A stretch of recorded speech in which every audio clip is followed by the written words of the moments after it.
Então eu quero terminar essa semana provocando um pouquinho vocês a refletirem sobre o que passou esses 7 últimos dias aí de quarentena.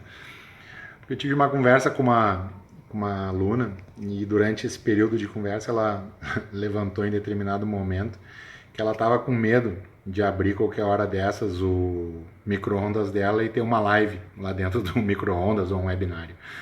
E por que esse questionamento que eu estou fazendo com vocês?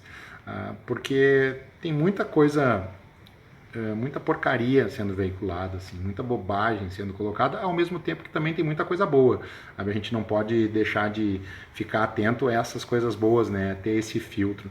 Mas eu vejo muita gente postando inúmeras macaquices de exercício para fazer em casa, ou de comidas para fazer, sendo sequer serem nutricionistas ou nutrólogos ou até mesmo profissionais da área da saúde relacionado à parte de atividade física, muito menos educadores físicos ou fisioterapeutas, e as pessoas seguindo. A gente tem que ter um cuidado muito grande, por quê? Porque a gente tem que pensar na individualidade biológica de cada um de nós. Então, aquela pessoa que está lá diante da câmera fazendo determinado exercício, ela tem a capacidade para executar aquele exercício. Será que eu vou ter essa mesma capacidade de execução? Talvez não. E reproduzindo aquilo que ela está fazendo, eu possa muitas vezes vir a me machucar em casa. Então tem que ter muito esse cuidado. Ou pessoas colocando na sua alimentação para os outros seguirem. Daqui a pouco o que é bom para aquela pessoa se alimentar não é bom para mim. Ou receitas de polivitamínico que vão te proteger contra o coronavírus. Cara, é bobagem, não tem embasamento científico nenhum, assim. Então a gente tem que ter muita, mas muita crítica mesmo. E hoje, assistindo um determinado detalhe, determinado período de uma live, achei algumas coisas bastante interessantes que foram colocadas ali, mas eu acho que outro ponto que eu tenho que trazer à tona para vocês é o quê? A diferenciação entre atividade física e exercício físico. Isso é muito importante, galera. Por quê? Porque atividade física é qualquer tipo de movimento que gere um gasto calórico. Então, por exemplo, estacionar o carro mais longe no supermercado, isso é uma atividade física. Por quê? Porque tu está gastando mais caloria até chegar ao supermercado, durante o período que tu vai estar com o teu carrinho lá dentro do super e o retorno para o teu carro.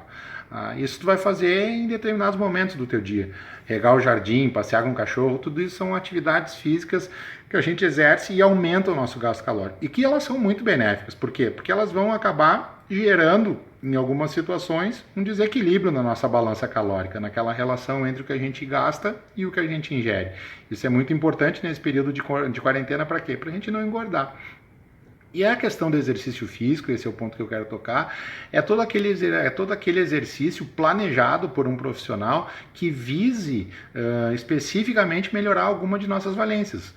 Quais forem que vocês queiram trabalhar. Qual seja, pode ser força, pode ser potência, pode ser flexibilidade, resistência. Isso vai ficar a critério de cada um de um aluno. Então, quando essas pessoas começam a colocar esses exercícios aleatoriamente, sem um fim específico, pode trazer num primeiro momento um determinado benefício, a liberação de algum neurotransmissor interessante, mas num futuro isso pode ser muito prejudicial, e num futuro bem próximo. Então, realmente busque um profissional qualificado para poder fazer esse planejamento em cima de evidências científicas e não de achismo. Esses dias eu vi uma barbaridade numa dessas lives, uma pessoa fazendo exercício de cabeça para baixo, dizendo que aquilo ali ia aumentar a circulação sanguínea no cérebro. Olha quanta asneira, minha gente. Tem N formas da gente conseguir melhorar a circulação na nossa região do cérebro sem colocar em risco a nossa integridade física. Então é dessa crítica que eu quero que vocês pensem antes de sair reproduzindo qualquer coisa ou acreditando em qualquer live que é colocada nessa descarga massiva de conteúdo que a gente está tendo. Principalmente no cuidado com o corpo de vocês, com a alimentação, cuidar com a suplementação, porque na maioria dos casos não é necessário suplemento alimentar. Com a alimentação a gente consegue tudo aquilo que a gente precisa para a nossa nutrição. Pensar bem em relação a essa parte de suplementação de polivitamínicos, a gente só vai tomar em caso de necessidade identificada por um médico, e não sair tomando aleatoriamente, dizendo que vai prevenir o corona. Isso é bobagem, gente. Não acreditem em tudo que vocês ouçam, que vocês ouvem na internet. Então, quero encerrar a semana com essa dica. Um grande abraço e bom final de semana. Tchau, tchau. Meu e da Luna.